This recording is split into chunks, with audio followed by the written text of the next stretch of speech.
All right, let's take a look at section 3.4, complex zeros and the fundamental theorem of algebra.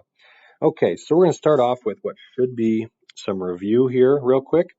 The imaginary unit satisfies the following properties here. So this imaginary unit, it's the number that we square to get -1. Another way we could write this is that I is the square root of -1. So we know that we can't take square roots of negative numbers, but we're going to say that we can, and we're going to call it I, so an imaginary unit. Yeah, okay. So if C is a real number with C bigger than 0, then we can take the negative part out, right? So we would have -1 times C, and we know that we would split this up as the product of the two radicals, and then that would be I times the square root of C. I times the square root of C. Okay, good, which is right there. Okay, good. So complex number. Complex number is a number of the form a plus bi, where this a and this b are real. Something to notice here is that if our b is 0, then the complex number is real.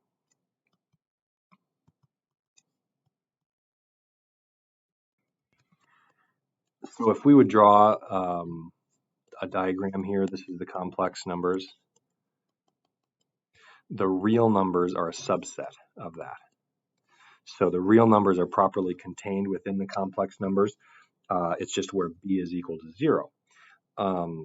So somehow there are more complex numbers than there are real numbers. Okay, complex conjugate. Conjugate of a complex number. We've seen the word conjugate before. So the conjugate of a plus bi is a minus bi, right? It's the same two terms, just with a different symbol between them. So if z is a complex number, its complement is z bar, just a z with a bar on top of it, right? We would use this notation to denote conjugation. So z bar is the conjugate of z. Okay, so we ought to be familiar with operations with complex numbers. We're just usually going to treat it like a variable. So, for these, we can just treat it like a variable. So for part 8 here, we can do it, right? 1 minus 2i. If I'm subtracting these things, we would just distribute this negative, right? So we've got -3 plus 4i. And then we can combine like terms, right? 1 minus 3. So 1 minus 3 would give us -2. And then -2 plus 4 would give us 2i. I really wish that wouldn't be doing that. Dragon stuff. Okay, so -2 plus 2i there. And we do the same thing with multiplication too. We're just going to do it just like we usually do, right? The FOIL bit. So we're going to multiply the first terms together, we get 1. Multiply the outside terms together, we get 2i. Multiply the inside terms together, we get -2i. And then we multiply the last terms together, and we would get -4i squared, right? Gosh darn it. There it goes. Okay, so this is an I as well. Okay, so we've got a bit of simplification to do here. We knew that I squared is -1, so we can just put that in there, right? These guys are the same, so just opposite signs, so those cancel out. So this is equal to 1 minus 4 times -1, so that's 1 plus 4, which is equal to 5. All right, well, something to notice here is that we just multiplied two conjugates together, right? And if we recall back from our factoring skills, this is a common form, right? The product of two conjugates is always the difference of their squares.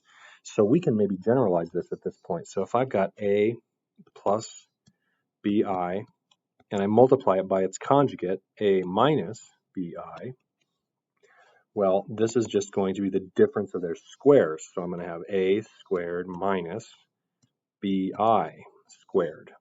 Well, that's A squared minus B squared times I squared, which is A squared minus B squared times -1, which is A squared plus B squared.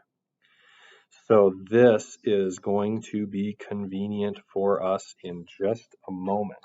Notice that we multiplied two complex numbers together, they're conjugates here, multiplied two complex conjugates together, and we got a real number out of the deal, right? This is real, right? If A and B are both real, then the sum there has to be real. And that, was realized in a very real way there, and just in general here. So if we multiply a complex number by its conjugate, it's a real number. And that's, well, interesting for a couple different reasons, but it's going to be useful for us in a moment. So yeah, we've got that nice property, and we'll probably talk about that in a moment. We've got one more exercise to do here. Let's do part C. So C, we want to do, well, the same thing. Advice here, because this is going to get big and ugly, and we don't want it to be unwieldy for us. So to aid in our organization, we want to do this as simply as possible. So it is true that we can go and distribute this negative to both of those and distribute that negative to both of those, and then multiply a trinomial by a trinomial. But it's probably easier if we think about this as a binomial times a binomial. And then I can use that nice little acronym FOIL, right? So if I multiply my first terms together, I would have x squared, okay? Then I multiply my outside terms together. So I'm going to have minus x times 1 minus 2i. And then I'm going to multiply my inside terms together, so those two. So we got minus x times 1 minus 2i. And then we have our last terms multiplied together. So we've got minus times minus, that's plus. And then we've got the product of these two conjugates here. 1 plus 2i, 1 minus 2i. And, well, now we play the cleanup game. We're going to multiply everything through, combine all of our like terms. So x squared is just hanging out by itself. Multiplying this x through to this term into this term, just distributing it, we're going to have negative x. Negative x times negative 2i is positive 2x times I. That's x, I. Okay, and now we do this one, so we got negative x. And now I see that I've made an error right there, right? This was from our, let me write this. So this is our first term, right? And that's our outside terms. These are the inside terms, and these are the last terms, right? So this one came, whoops, excuse me, this one came from the inside terms. So we've got negative times positive is negative. So inside term here had a plus on it, right? So here is the error that I made. Hopefully you made that or hopefully you didn't make that error in your own work, and hopefully you noticed it as I did it. So anyway, oops, but we fixed it, right? Okay, so I got minus x, and then I want to do minus x times 2i, so that's minus 2 times x times I. Okay, and then we knew from that last example, right, this was 5, so we can just use that fact, right? We already did that work, so we can just say 5. Okay, So yeah, we're still playing the combined like terms game here. So, well, we got a positive one. Whoops, 2xi is positive there, and it's negative there. So those guys cancel out. And then we just combine the rest of the stuff. So we got x squared minus x would be minus 2x, and then plus 5. So there we go. We multiplied this together, and the complex numbers went away, or excuse me, the imaginary unit went away. And that's convenient. Maybe something we can notice here and harken back to the previous section where we were constructing polynomials with given zeros. So if I called this a polynomial, this has zeros 1 plus 2i and 1 minus 2i, right? Well, what we just showed here is that when we had complex conjugates are both zeros, all those imaginary units go away, right? So that's convenient, and we're going to use that fact very soon. Okay, so the fundamental theorem of algebra, we've seen this, and the complex factorization theorem. So if we've got a polynomial function with complex coefficients, and the degree of our polynomial is bigger than or equal to 1, then we have exactly n complex zeros, counting multiplicities. So if we're given all of these zeros that are distinct, I can rewrite the function as a product involving all of those zeros. And we did this in the last section, didn't we? Boy, that would be really nice if this would cooperate. Oh, okay. So this is going to be, well, x minus z sub 1 to its corresponding multiplicity. And then we've got x minus z sub 2 raised to its corresponding multiplicity. And then x, all the way down the line, right? We're going to multiply all those together until we get to the last zero. So x minus z sub k. And then that corresponding multiplicity. So yeah, all these multiplicities have to add to be the degree of the function. So we've said this a couple of times in class in these videos. Whatever the degree of our function is, that's how many zeros we should expect to find. And that's hopefully clear based on what we've been doing up to this point. But yeah, we can use this. Find all the complex zeros of this polynomial function. Well, what can we do? What we need to start with is possible rational zeros.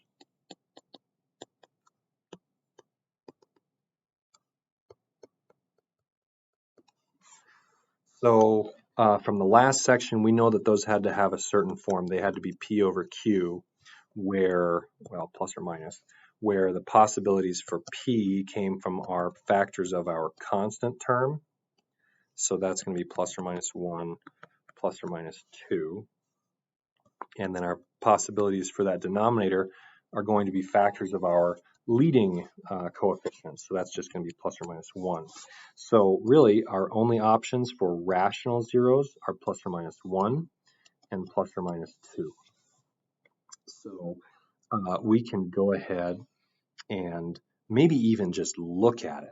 And we can run these numbers, at least the ones, through the function and show ourselves what the zero, or excuse me, what a rational zero is. But maybe we don't see it right off the bat, and that's totally fine. We could just plug the number in there, right? F of 1, we would have 1 cubed minus 1 squared plus 2. So 1 cubed is 1, minus 1, that'd be 0, plus 2 is 2. So this tells us that x minus 1 isn't a factor. Okay, now put negative 1 through there. See what happens. So we would have -1 cubed minus -1 squared plus 2. Well, -1 cubed, that's -1, minus -1 squared, so -1 squared, that's just 1. And we got plus 2. Okay, so this is -1 minus 1, that's -2 plus 2, so that's 0. So that tells us that x minus that thing, which is x plus 1, is a factor.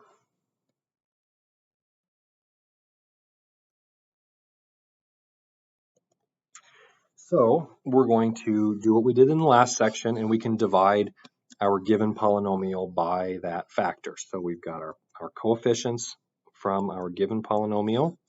We've got a 0 for an x term, don't we? And then a 2, and then we're going to put what we are dividing by up here. Okay, and we just do the synthetic division. So we've got a 1 brought down. We multiply -1 times 1, we get -1. Add, we get -2. Multiply -1 times -2, put it there, and we add. And then -1 times 2, -2, put it there, we get 0. So that confirms that it is a factor, right? It's a 0, 0 remainder. Okay. So, all right, that's out of the way now. So now that we did this synthetic division, we can write our original function as a product involving x plus 1 and this polynomial right here. So we divided a cubic polynomial by a linear polynomial, so we're going to get a quadratic. We've got x squared, right? 1 is the coefficient, and then -2 on our linear term, and then 2 for our constant term.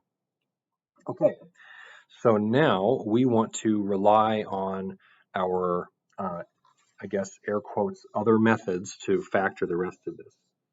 Well, can we factor that? This thing, we don't know if we can. But what we did in the last section was we found those zeros, right? If x minus c, or excuse me, if x equal c is a 0, darn it, just not having a great time with this right now. So if x equals c is a 0, that means that x minus c is a factor. So we can just find the zeros of this, right? So solve x squared minus 2x plus 2 equals 0 to find zeros, I guess, remaining. So we can do that, right? And we're just going to use either factoring, which doesn't look like we can do that. We can't find factors of 2 that are going to add to -2, so that's unfortunate. But we do have that nice quadratic formula, right? We got -b, so that's 2, plus or minus square root of b squared, so that's 4, minus 4 times a times c, which is 2, divided by 2. Okay, so we can simplify this. We got 2 plus or minus the square root of 4 minus 8, so that's -4 over 2. And we know we can simplify that. Like before, in the before times, we would just look at this and say, hey, that's not a real number, and we just abandon ship. But at this point, this is where we're turning and saying, hey, we're looking at complex numbers too, so we need to actually deal with this. Well, from what we had above, we know that we can split this up, right? Square root of -1 times the square root of 4. And then we can simplify that, right? That square root of -1, that's just I. And then the square root of 4, that's 2. So we got 2i in the numerator. And now both of these 2's, or all 3 of these 2's, are going to cancel out, and we just have 1 plus or minus I. So that means that our zeros are x equal -1, x equal 1 plus I, and x equal 1 minus I.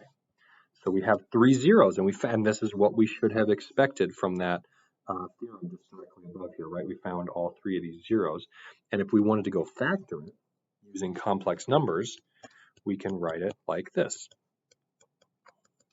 where this quadratic factor becomes the product of two linear factors using our zeros. And there we go. I mean, we might want to write this without the extra grouping symbols. Might make us feel better about the way it looks. But in the long run, I don't think it really matters. And this is going to be more useful when we go and multiply these things out anyway. But either way, we've done it. So what we're going to end up doing in our homework is we're going to be given a polynomial, and they're going to say factor this over the real numbers. So what that means is factor it using only real numbers, which is what we've done right here. So any further factorization to do here, we needed to use complex numbers. So we're going to call this factoring over the complex numbers, and we're going to call what we had at first, where we only had real coefficients, we're going to call that factoring over the real numbers. Okay, good. Something that both of these last two examples have used but didn't explicitly state was that if f is a polynomial function with real coefficients and z is a z is a zero of f, then so is its conjugate. If the conjugate were not also a factor, if you multiplied it all out, you're still going to have imaginary stuff in there, and we don't want the imaginary stuff in there. We only want real coefficients, real numbers. So to guarantee that we have real coefficients, we have to have the conjugate is also a zero, right? So another way to write this, if x equal, so if x equals a plus bi is a zero, yeah, cursive might work, then so is a minus bi. And once we have these two zeros, well, hey, we've got two factors, right? Using well, what it means to be a zero and what it means to be a factor. Okay, so let's use this. Find a polynomial function with integer coefficients such that 2 plus I is a zero of the function. Okay, so immediately, conjugate pairs theorem. If I have one complex zero, its conjugate is also a zero. So x equal 2 minus I is also a zero.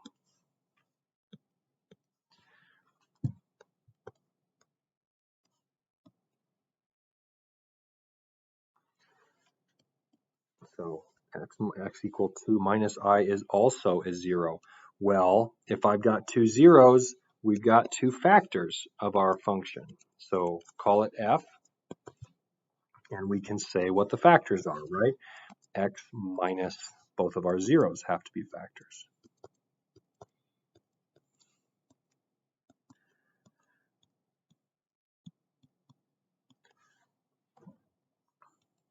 Okay. And now all that's left is to multiply it out. And if we don't end up with integer coefficients, we can just multiply by whatever real number we want to give us real coefficients. I think we talked about that in the last section, right? Multiplying by a real number, multiplying the whole thing by a real number doesn't change the zeros, right? So if I put a 3 there, you know, and multiplied everything by 3, it's not going to change the zeros because these things are still factors, right?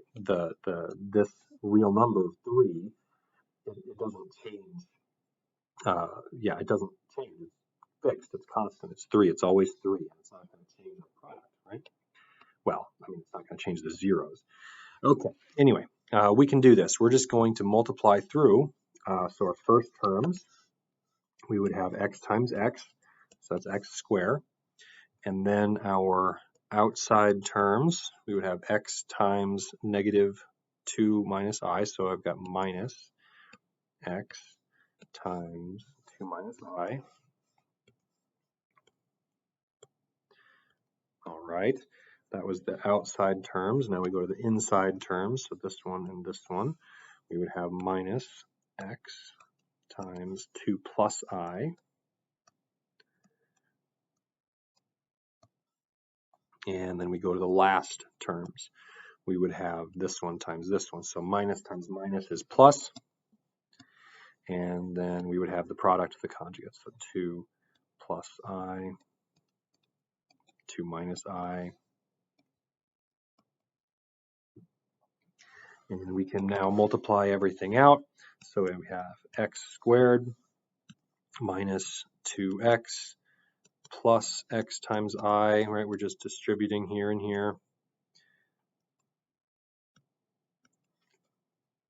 And then the next one, we got minus 2x minus xi. And then we have the product of two conjugates here. And I think we found that that was 5 earlier, didn't we? That's the same one we did before. And now just, I mean, maybe to be complete here with our work, we would have 2 squared minus I squared. So that ends up being 4 plus, 4 minus negative 1, which is 5, right? So that's where we got the 5. Okay, good. So now we're going to just, well, clean it up. So we're going to combine all of our like terms. We got an x squared minus 2x, that's minus 4x. And then the xi and the xi negative cancel out, and we're left with just that. So super. We found a polynomial function with integer coefficients, and we didn't have to do anything after we multiplied these out. And that's, I don't know, somehow relieving, right? We don't have to do any more work because it already had integer coefficients. Good. We can absolutely verify that we did the right thing here by just solving f of x equals 0, right? Use the quadratic formula, crank that out, and see if you get that that's a 0, and see if you get that that's a 0, right? You will, but it's just something we can do to verify that we did the right thing. And you know, every step of the way, we do want to be verifying ourselves and cross-referencing ourselves with other things that we know, about polynomials. Okay, so we want to find a polynomial of lowest degree that has integer coefficients that satisfies all of these things. So we can do one of these at a time, right? So the graph of the polynomial touches but does not cross the x-axis at 1/3 0.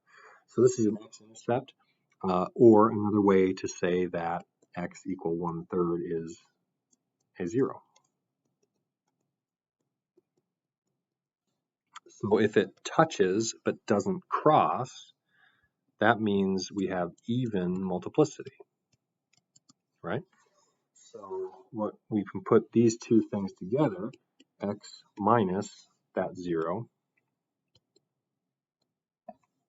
so 1/3, has to be a factor, but further, x minus 1/3 squared has to be a factor, right? If I want even multiplicity and I want the lowest degree possible, pick the smallest even number we can. It's 2, right? Well, I mean, 0, but 0 wouldn't work because anything to the 0 power is always 1. So we're going to pick the largest positive even number. Anyway, so this thing has to be a 0, so that means x minus 1/3 squared must be a factor. Okay, cool. So first check, we got x equals 3i is a 0 of the polynomial. Now that's a complex number, and the thing we just used here above was that complex conjugate pairs, right? Or the conjugate pairs theorem, I think it was. So x equal, let's write this as a complex number. It might be a little easier to decide what the conjugate is if I wrote it like this. And its conjugate.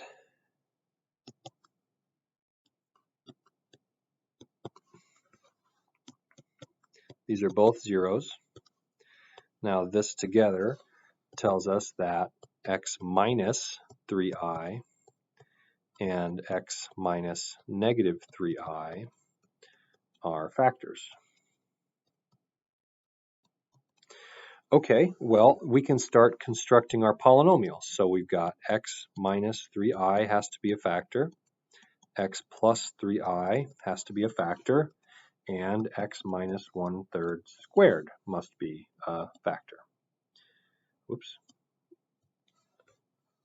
So we didn't deal with this last thing, but going down on the left and the right, this is just going to be controlled by what our leading coefficient is, right? As long as we have an even degree for our polynomial, which we do, right? This piece has degree 2. These two pieces both have degree 1, so add those all up, we get 4, right? So we're going to end up with a polynomial of degree 4. So that's going to be good. We just want it to go down on the left and right, so we just want a negative number out front. Okay, good. So our polynomial has to have these as factors. Let's multiply them all out. So if we multiply these guys, the first two, that's just the difference of two squares, right? So we would have x squared minus 3i squared.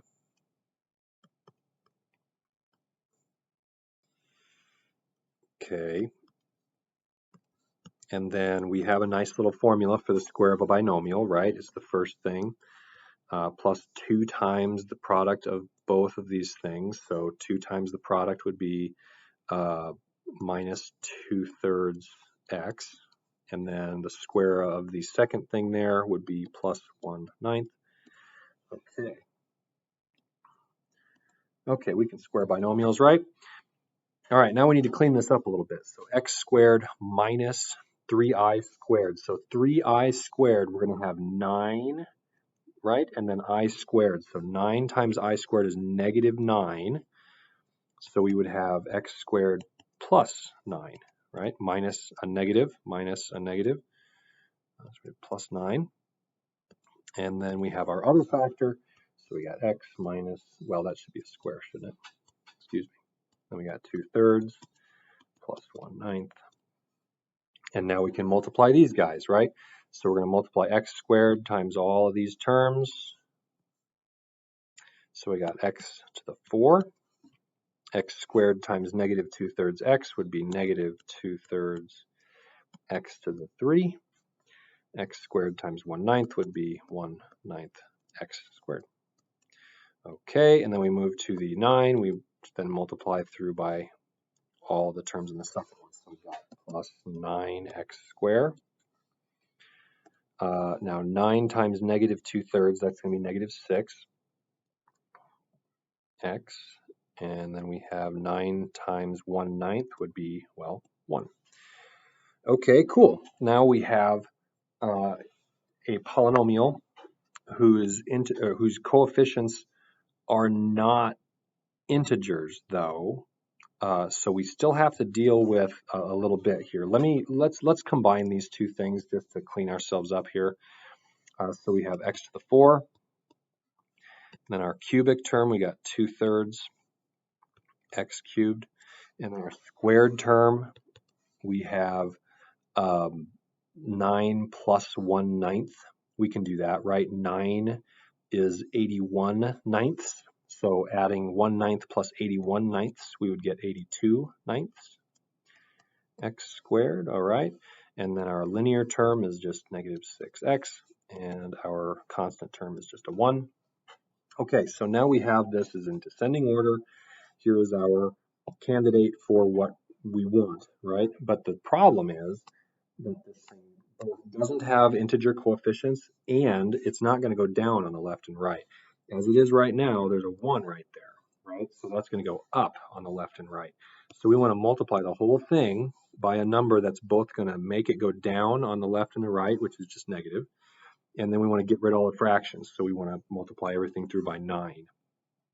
And then if we do that, well, we see what happens, right? Negative 9, x to the 4, we're just distributing this 9, right? Negative 9 times negative 2/3 would be positive 6. Negative 9 times 82 over 9, so that's going to be negative 82. And then negative 9 times negative 6, that's going to be a positive 54. Negative 9 times 1 is negative 9. So call it f, and there is our function.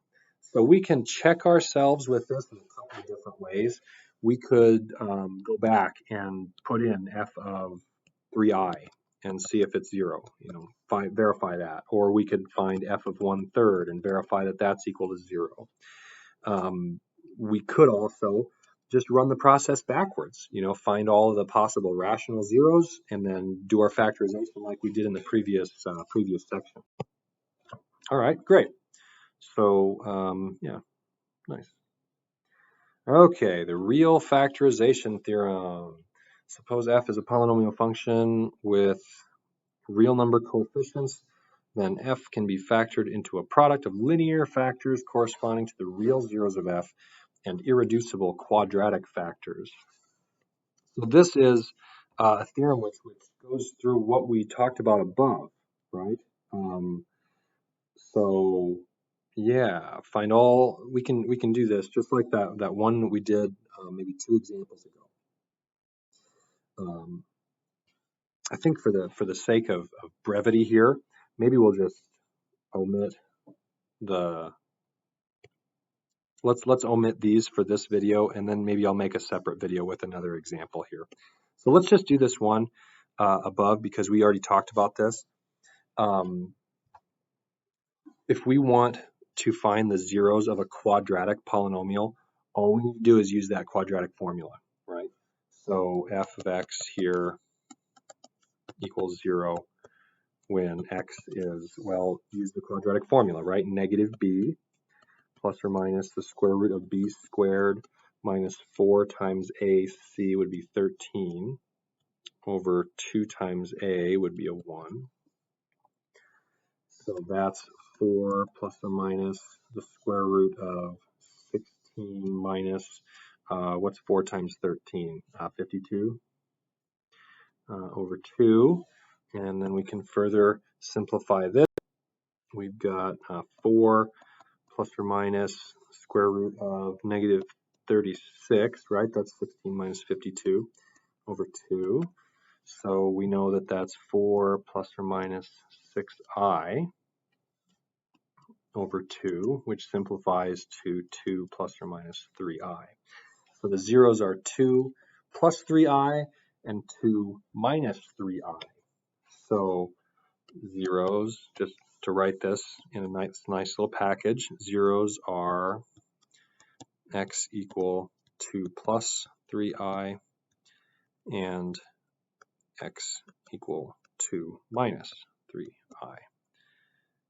Okay, so we just found the zeros.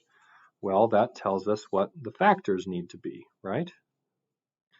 So that means our factors are x minus 2 plus 3i and x minus 2 minus 3i. So yeah, just as we said above, if there are no real zeros, then this is what we would call factored over the real numbers. We might call it prime, I guess, with real numbers. But we can factor this thing over the complex numbers by using the zeros that we found. So yeah, the video is getting kind of long at this point, so I'm gonna stop it.